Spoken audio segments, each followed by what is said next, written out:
Fourth views, चौथा विचार बाकी ठीक। नीतीश कुमार ने समर्पण कर दिया है राजद की ताकत के सामने, राजद के नेता के सामने, राजद सुप्रीमो के सामने। याद होगा आपको, भाजपा के साथ जब जदयू का गठबंधन हुआ करता था तब वह बिहार में बड़ा भाई की भूमिका में रहता था और केंद्र में छोटे भाई की भूमिका में। यह और बात है कि सीट कम बेसी होते रहे हैं।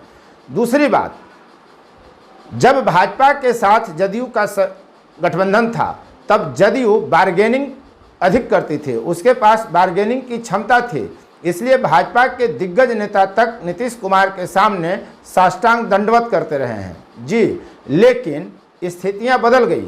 जब बिहार में महागठबंधन की सरकार बन गई है तो ताज़ा स्थिति यह है कि जदयू ने स्वीकार लिया है कि वह अब छोटे भाई की भूमिका में आ गया है और उसने राजद के सामने सरेंडर कर दिया है। क्या कांग्रेस ने भी सरेंडर कर दिया? क्या ताज़ा प्रकरण है वह हम आपको बताएंगे कि तमाम मतभेद के बावजूद बाकायदा बयान जारी करवाया गया एक मंत्री से जदयू की तरफ से कि सबसे ज़रूरी है गठबंधन धर्म का पालन करना। इस वीडियो में हम बिहार पॉलिटिक्स की इसी स्थिति पर चर्चा करेंगे। आप देख रहे हैं फोर्थ व्यूज और मैं उपेंद्र कश्यप।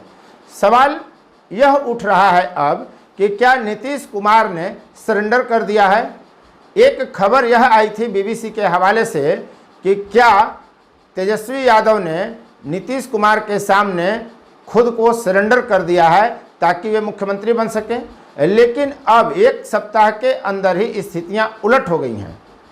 तो यह परिस्थिति क्यों बदली? क्या जदयू इतना मजबूर है, उसकी बार्गेनिंग क्षमता इतनी खत्म हो गई कि वह राजद के सामने अब नतमस्तक है, आत्मसमर्पण की भूमिका में है? बड़ा भाई तो आंकड़ों के लिहाज से भाजपा भी रही है बिहार में, लेकिन जदयू बिहार में खुद को भाजपा के बरक्स बड़े भाई की भूमिका में खड़ी करती रहा। लेकिन क्या अब संभव नहीं हो रहा? छोटा भाई बनकर जदयू क्या कर लेगी? नीतीश को पीएम बनना है, इसलिए क्या सीएम में उनकी अब रुचि नहीं है? बिहार में जो वर्तमान राजनीतिक हालात हैं उसमें किस दल की कितनी ताकत है, पहले हम आपको यह बतलाते हैं और फिर पूरी बात बतलाते हैं कि मामला क्या है। जदयू के पास मात्र 45 विधायक हैं, राजद के पास 74, कांग्रेस के पास 19, भाकपा माकपा के पास 2-2, सीपीआई-एमएल यानी भाकपा माले के पास 12, एआईएमआईएम के पास 1, हम के पास 4 और 1 निर्दलीय। इसके अलावा 77 विधायक भाजपा के पास हैं। लेकिन जदयू को मुख्यमंत्री भाजपा ने भी बनाया था कम सीट होने के बावजूद, और जदयू के नेता नीतीश कुमार को राजद ने भी मुख्यमंत्री माना, बनाया, उनसे बड़ी पार्टी होने के बावजूद। लेकिन इस बदलाव में नीतीश कुमार की प्रवृत्तियां भी बदल गई। वे अब बार बार कह रहे हैं, एक बार तो उन्होंने फिर से भाजपा से जुड़ने को भी मूर्खतापूर्ण निर्णय बता चुके हैं, अपनी भूल स्वीकार कर चुके हैं। वे कई बार यह कह चुके हैं कि राजद में मरने के बाद भी नहीं जाएंगे, और कई बार यह कह चुके हैं कि मर जाएंगे लेकिन भाजपा में भी नहीं जाएंगे, मिट्टी में मिल जाऊंगा, भाजपा में नहीं जाऊंगा। भाजपा को सांप्रदायिक पार्टी बताते रहे हैं, राजद के खिलाफ कई तरह के गंभीर आरोप लगाते रहे हैं, डांट फटकार की भाषा बोलते रहे नीतीश कुमार। और अब पता नहीं कि कितनी बार उन्होंने कहा कि अब पाला नहीं बदलेंगे, और फिर पाला बदल लेते हैं। तो ताज़ा स्थिति यह है कि उन्होंने फिर कहा है कि किसी भी कीमत पर अब भाजपा में नहीं जाएंगे। दूसरी तरफ भाजपा यह अभी तक नहीं कह रही कि वे नीतीश कुमार के साथ नहीं जाएगी, या नीतीश कुमार अगर फिर पलटी बदलते हैं तो वो नीतीश कुमार को स्वीकार अंगीकार करेगी कि नहीं करेगी, या भाजपा की तरफ से अभी नहीं कहा जा रहा है, वह मौन साधे हुए है। और राजनीति में एक बात कई बार दिखा गया है, कई बार यह अनुभव किया है जनता ने कि जब नेता चिल्ला कर बोले, जोर से बोले कि मैं उसके साथ नहीं जाऊंगा, तो हो सकता है कि वो उसी में मिल जाए या उसी के साथ हो ले।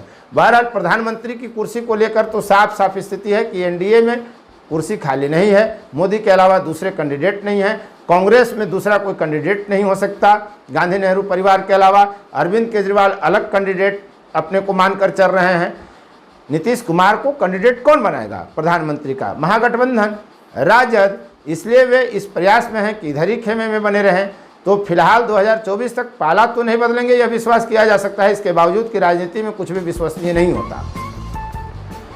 अभी मद्य निषेध एवं निबंधन विभाग के मंत्री हैं सुनील कुमार। उन्होंने एक बयान जारी किया कि किसी का निजी मतभेद अनंत सिंह से हो सकता है, लेकिन महागठबंधन धर्म का पालन करना सबसे जरूरी है। यानी नीतीश कुमार जो जीरो टॉलरेंस भ्रष्टाचार और अपराध की बात डंके की चोट पर कहते हैं, करते रहते हैं, वे अब साष्टांग दंडवत की मुद्रा में आ गए हैं। अनंत सिंह के साथ आशीर्वाद की मुद्रा में हाथ जोड़कर खड़े नीतीश की तस्वीर आप बराबर देखते हैं। अब पार्टी ने भी अनंत सिंह के सामने सरेंडर कर दिया है और बायाप्ता मोकामा में तमाम मतभेद, वैचारिक भेद विचार के बावजूद जदयू अनंत सिंह की पत्नी नीलम देवी के लिए प्रचार करेगी। दूसरी बात यह है कि बिहार में 2 सीटों पर उपचुनाव हो रहा है, मोकामा और गोपालगंज में। तेजस्वी यादव को दिल्ली में पार्टी का सर्वे सर्वा बना दिया जाता है राजद की तरफ से। लालू प्रसाद यादव के बाद वही नेता हैं जो कोई भी निर्णय लेंगे, चाहे पार्टी का झंडा बदल देना हो, नाम बदल देना हो, या सिंबल बदल देना हो, या कोई भी सत्ता गठबंधन सरकार के बारे में निर्णय लेना हो। इस पावर के मिलने के बाद तेजस्वी यादव ने दोनों ही सीटों पर अपने कैंडिडेट दिए और हम के सुप्रीमो पूर्व मुख्यमंत्री जीतन राम मांझी से ऐलान कराया। जदयू कहाँ है?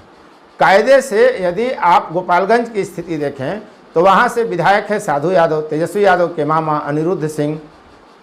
वे बसपा से विधायक बने थे 2020 में। अब इस बार उनकी पत्नी भी चुनाव लड़ रही हैं, लेकिन 2020 में दूसरे स्थान पर कांग्रेस पार्टी रही। उसके नेता आसिफ गफूर 36,460 वोट लाकर दूसरे स्थान पर थे। तो कायदे से यह सीट कांग्रेस को जाना चाहिए था, लेकिन 19 विधायक की ताकत के कारण कांग्रेस भी झुक गई। जब 45 विधायक वाले नीतीश कुमार झुक गए हैं तो कांग्रेस क्या करेगी? अन्य दलों की क्या स्थिति है आप समझ सकते हैं। तो ये तेजस्वी का बड़ा निर्णय था। गोपालगंज में राजद ने मोहन गुप्ता को खड़ा किया है। वहाँ A to Z की बात की जा रही है, यानी सिर्फ यादव मुस्लिम नहीं बल्कि वैश्य को टिकट देकर वैश्य वोटरों को भी जोड़ा गया है। उसके साथ वामपंथी दलों के विचारधारा को मानने वाले लोग भी हैं।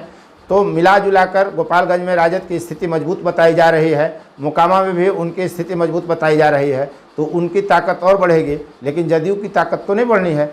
राजनीतिक प्रेक्षक यह मानकर चल रहे हैं कि मात्र 45 सीट होने के बावजूद मुख्यमंत्री की कुर्सी देकर नीतीश कुमार को राजद पूरा वसूल लेगा, सब कुछ इनका वसूली कर लेगा राजद।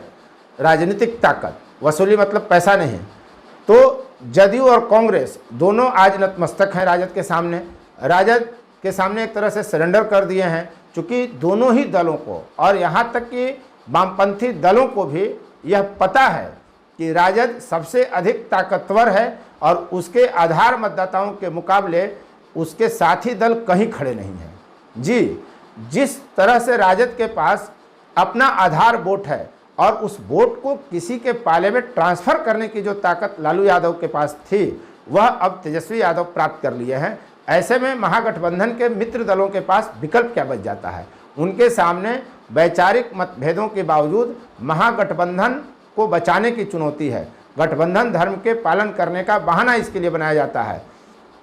अनंत सिंह की पत्नी के साथ जदयू साफ साफ खड़ी है। तो नीतीश कुमार को जो मुख्यमंत्री बनाया गया, कम ताकत, कम वोट होने के बावजूद, कम विधायक होने के बावजूद, उसकी पूरी कीमत राजद वसूल रही है और यह आगे भी जारी रहेगा जब तक महागठबंधन की सरकार चलते रहेगी। तो अब तक इस वीडियो में आपके बने रहने के लिए आपको बहुत बहुत धन्यवाद। बस देखते रहिए फोर्थ व्यूज़। यदि आपने चैनल को अब तक सब्सक्राइब नहीं किया है तो चैनल को सब्सक्राइब करें, शेयर, लाइक, कमेंट जरूर करें। फोर्थ व्यूज़, चौथा विचार।